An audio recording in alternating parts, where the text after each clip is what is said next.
I'm Fadi Hussein and you're watching Fadi Thinks, and today I'm going to break down on how to train your mind to live a simpler life. Now, of course, for those people who don't know, I went to prison for 2 years and I did a lot of reading in there.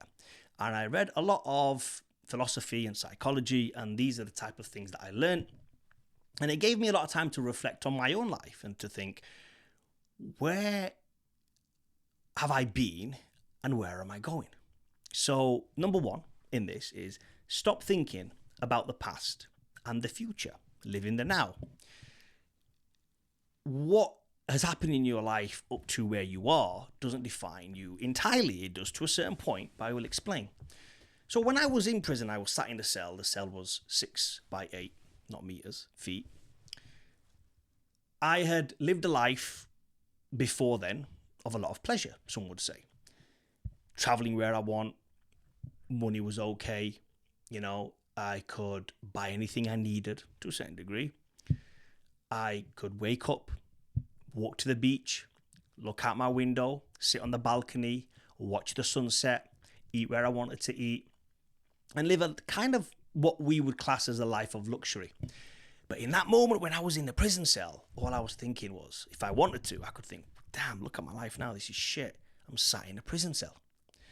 I'm thinking about the past and how good it was. Now, fast forward, I'm sat in my studio talking to you guys, or no one's here. Hopefully someone watches this video. And I could think about the past again, but this time the past is different. The past is a shit past. The past is me in my prison cell reading books, doing press-ups. So of course, now is going to be better. And the whole idea of it is that you should never really think about the past. Very easy to say and than it is to do, but it is true because you never know where you are. Right this moment in time, you could be in the shit like I was previously, and you could be thinking about the good time. Or you could be having a good time right now, thinking about the shit, which sometimes is good to do, but not always. You should just keep them both in the distance, and equally keep the other things in the distance, which is the future, because we can cause ourselves some undue stress and a lot of anxiety. In fact, a lot of anxiety right now is caused because people are living through other people's lenses. For example, I'm 40 years old and I see millionaires and billionaires who are 40-year-old who probably had the same start in life than me, which they probably didn't, but let's just say they did. And I could feel like a failure. Hell, where's my life been for the past few years? And what are these guys achieving? And it's only because I'm seeing it in this device, nothing else. If I never saw it in this device, I'd be outside, I'm out of mind. I wouldn't have to think about none of this shit. Now, this doesn't mean I should completely dismiss social media and get off all platforms to see if I can live my life better, because I'm not consumed by other people's achievements. I have a client, for example, who's only a 20-year-old kid, and he feels like he is a failure because he's not rich at 20 years old. It's crazy. And the only reason he feels like that is because he's seeing everybody else in front of him who's 20-year-old driving the Lambo, going to Miami, going on lavish holidays, not knowing that person's background or that or the mental state of that person. Which, if you read enough, like I have, and what's interesting about most books, especially philosophy books, is riches are never mentioned that much as a pleasure state or something that most people want to achieve. It was always balance and peace of mind. And forever humans have chased this thing, because nowadays the riches has been put to the forefront of everything, that this is the ultimate prize. But when we do achieve that prize, everyone has a different number for that prize. When we do achieve that prize, there's fuck all at the end of it. And the reason for that is the chase is always better than the prize. And there's a thing that I learned recently about dopamine response, just very briefly just touch over it, is that the dopamine releases up to the task, not the actual task itself. That once you've completed or achieved the said goal, it's never as sweet as it was when you were trying to chase it. So don't think about the future too much. Enjoy chasing it. Set goals. Set high, unachievable goals, even if you must. Oh, well, maybe not unachievable. Be realistic with yourself. Don't be delusional. But don't be living in the future, because you will cause yourself undue anxiety and a bit of depression. Next one. Simplify what you own. Less decisions equal less decision fatigue. Now, this is a big one. I am a bit of a culprit for this at times. I wanted to buy a new MacBook. I did all the research in the world to try and figure out which is the best one for me. You guys go out and buy clothes and you try on 100 different things. Yet you have good enough clothes at home. We have too many things. Too many things causes fatigue when we go shopping nowadays to buy groceries. We go to get food. The selection of produce is endless. If you actually walk down any aisle in any supermarket in the world, it's insane. The amount of different variety of foods that we have coming through our heads, it's insane.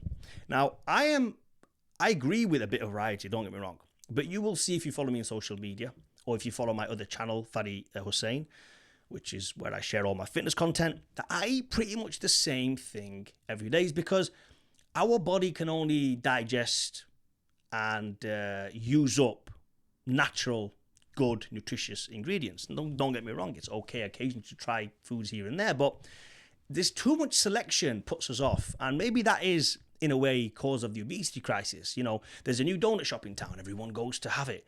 There's a new ice cream, everybody wants to try it. There's a new pizza place, everybody wants to go after it. And these are the decisions that cause fatigue as well. We just don't know what to eat. How many times I don't do this, but I know that people do it. Have they opened up Uber Eats and they're like, so many decisions, we don't know what to get. Whereas as a kid, it was Blockbuster and pizza. There was a Pizza Hut right next to the Blockbuster.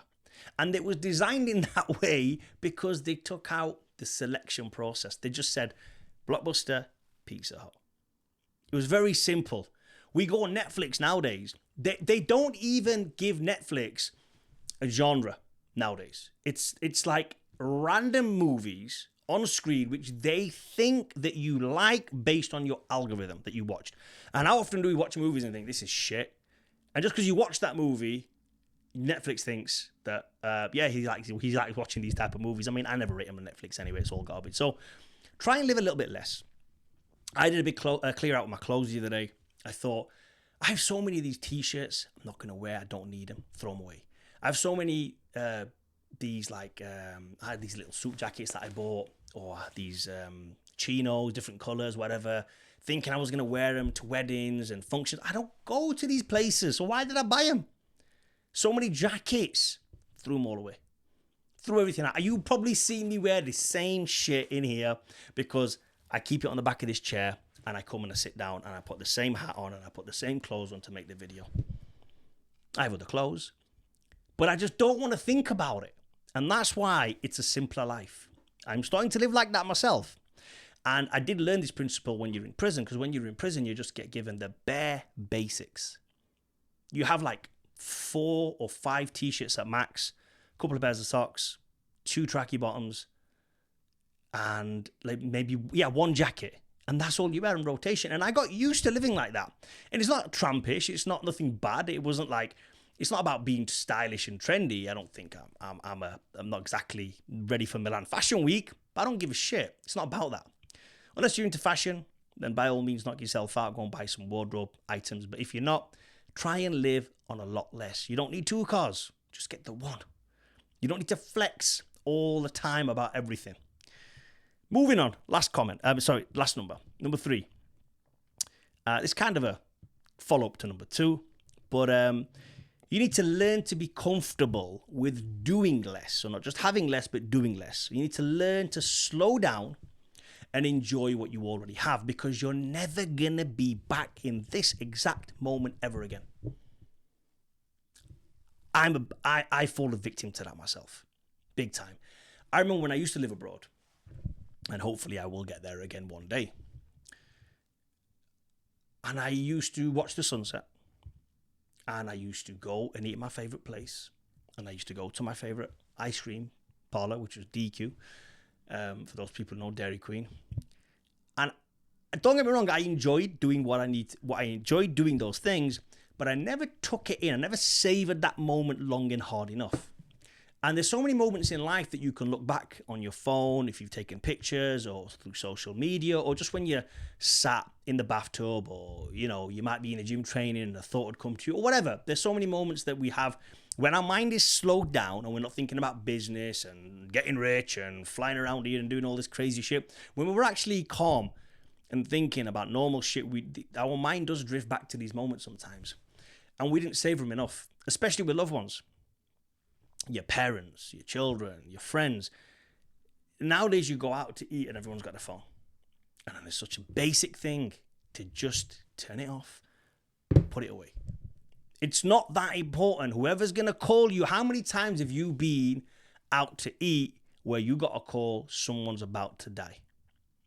And even if, God forbid they did, what could you have really done about it?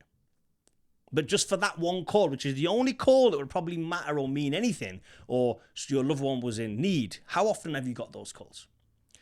Put it on silent, turn it down, whatever. There's so many things you could do to your phone, but you don't need to have it out all the time. That's like the lowest hanging fruit when it comes to attention and living in the now and making sure you just slow everything down because you're not here for a long time. Everything's a million mile per hour. I remember at first when I first started coaching, this was a few years ago, and I had quite a lot of clients, and at one point I had like 50, 60 clients, and I was waking up in the morning, replying to all the messages, and my whole day had gone by. And then I'd go to train, I'd go and get some food, and then I'm replying to the messages again, and it's nighttime, and I'm going home to sleep, replying to a few more, got a couple of client calls, and go to sleep. Now, don't get me wrong. There are periods in life where you call it like a flow state, where everything's working, everything's flowing. So maximize those hours in the day because you're never going to get that flow state ever again. You can only hit that a few times in life. And when you hit that, maximize it. But if you're not in the flow state, take some time to just relax and enjoy where you are. Appreciate where you are right now. If you're watching this video at home, you've got your kids.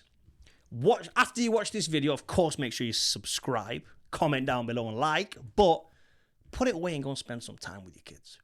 Put it away and go and spend some time with your loved one. It's so easy to just enjoy life. Everything we ever need is right in front of us. It's for us to accept, but yet we don't accept it. Hopefully this gave you some value. Comment down below and please subscribe.